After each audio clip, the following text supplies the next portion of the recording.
Salut amis de Roland-Garros, la petite machine à remonter le temps de Tennis Play vous propose de se poser en l'an de grâce 2001. Cette année-là, Jennifer Capriati et Kim Clijsters vont disputer l'une des plus belles finales de l'histoire du tournoi. Le troisième set est à lui seul un chef-d'œuvre de tennis et de suspense d'une durée, Julien, de 22 jeux. Oui, c'est un match formidable, plein de suspense, comme tu le disais, Christophe. Ça frappe fort des deux côtés.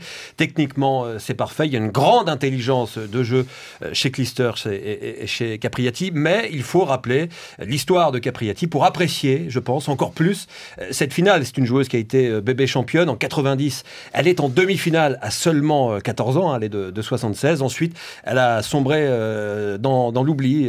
Capriati, elle a eu des moments très durs.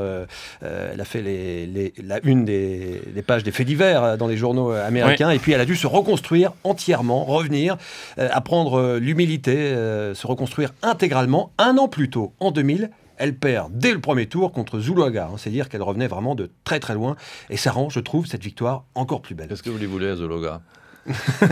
Jean-Paul, justement, est-ce que vous croyez que les épreuves de la vie endurcissent les joueurs et les joueuses, et quand ils se retrouvent plongés dans des moments difficiles d'un match, comme c'était le cas pour Capriati dans le troisième set, c'est quelque chose qui peut les aider et faire la différence?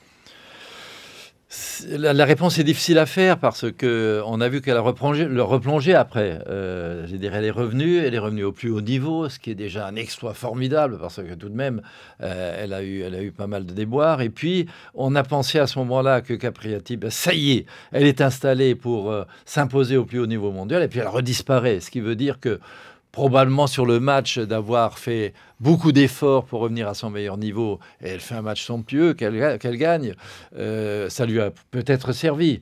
Mais on ne peut pas prétendre ça dans l'absolu, puisque derrière, au lieu de continuer à essayer pendant 4-5 ans encore de maintenir son niveau, cette volonté d'être la meilleure et de faire tout ce qu'il faut pour y rester, ça ne marche pas. Capriati, Clijsters, finale 2001, c'est le tennis féminin dans ce qu'il a de plus beau, un classique à voir et à revoir.